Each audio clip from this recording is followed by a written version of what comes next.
Yo, it's the In Between the Lines podcast. I'm Shamar. That's Jay. You are the Pod Squad. Make sure you like and subscribe. Jay, My brother, what's going on? what's up, man? I'm chilling, man. You all right? Nah, fuck Look that. like you're struggling over there. Definitely. What else you got on your mind? Well, speaking of basketball, it is something disappointing to come out of this shit with the Sixers, bro. Starting already, they give me a fucking headache, man. Joell Embiid under investigation for a alleged injury to start the year. It's closed now. Paul George already missing games, man, but the potential is there. The roster is there. And, man, I really just want to see them play together, man, and get better every game and make that push for the playoffs. I'm going to say this, bro. I really think the Sixers are legitimate Eastern Conference Finals contenders this year against Boston. I would love to see them in the Eastern Conference Finals against Boston because I think athletically the Sixers can match up, man. In my opinion. Yeah, I don't disagree with you. The only thing that's against them is, of course, health.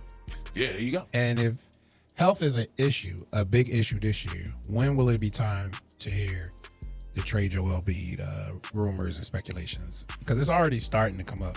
But you think by the end of this year, if it ain't nothing, if it's the same old with him hurt at the end of the year and not being able to play in the playoffs, if we get to the playoffs, will there be real consideration, or would you as a fan like there to be real consideration to move on from Embiid and try to start younger and build around Maxey and revamp the team? I picture like this. Really, that's the first rumbling I heard of wanting to trade Embiid. But I'll say this.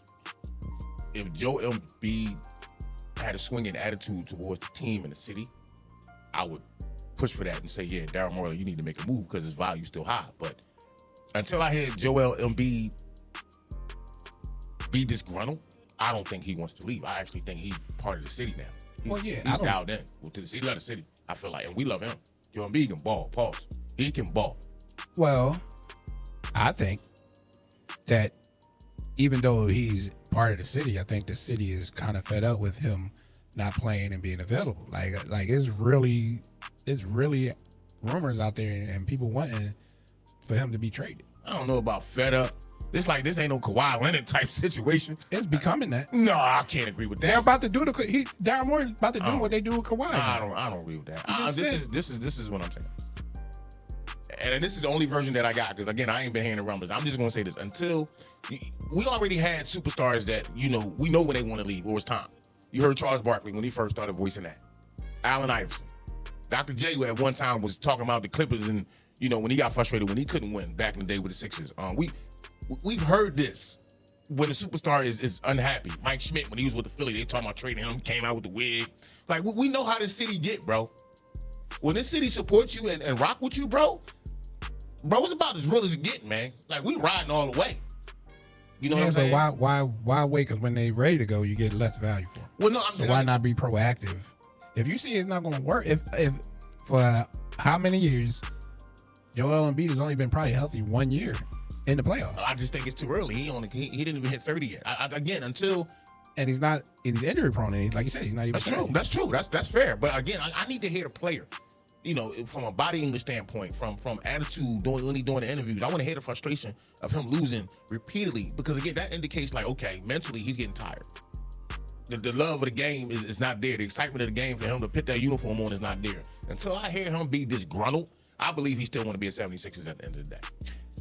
Yeah, I hear your argument of him wanting to be a 76ers. I'm saying don't wait till he don't want to be to look for the trade. Look for the trade while you can get stuff for him. I think teams hold on players too long. Don't wait till it's time to. Fair argument, but I don't think the Sixers as an organization is there with that yet, and I don't think Joel is there for himself. I think the Sixers with coming around, I think they'll hold on to Joel 2 more years. Yeah. And I think they'll trade him for sure in 2 years because I think they need to be good for when they go into the new building. I think they're going to set themselves up because they want to be good going to the new building because if they're good going into the new building, Bull can sell the team. Well, understand this too. And I think in that scenario, how you breaking it down, I think that depends on whether Daryl Morey is still going to be a general manager here, president, vice president, whatever his role is he still going to be part of that situation? For Joel to get out of here? Whether before we make that move that Joel is not part of the transition to the new building and we starting over literally building around Tyrese Maxey, which I wouldn't even be mad at that. I just think Daryl Morley, knowing they're going to go into transition as far as a new building, want to keep as many championship pieces that he had together. Upon health, again, health is always a big key. But if you look at that 2 years from now, Joel was what, 29? About to hit 30? Well, if Don Murray gets fired, Joel's out of here. Well, that changes. I can't say that, but that changes the dynamic, obviously. Because the GM is going to want to put his fingerprint on it, and he's going to get him out of here. Typically, but he better be able to put a team on the court before he's talking about moving pieces around. Well, in order to get pieces, you got to move your biggest player. I don't think a GM can walk in losing. Oh, hell no. Sixer fans ain't going for that. We just went for the process. Bro, exactly. That's why we're not going for that. They'll go for it again. No. I think they'll understand. No, bro. We've been hustling already. I think the process worked. No, hell no, bro. We ain't win shit. We ain't win shit because the league made you change leadership and the thing. The process worked. And it didn't work as far as getting a championship. It worked at what it was supposed to do. It was supposed to get you to pick. They traded the pick away and got Okafor. It started with Okafor. No. I'm saying the process worked. I'm talking towards the end, and when you had the number 3 pick, and you got you ain't get Jason Tatum. Who you get?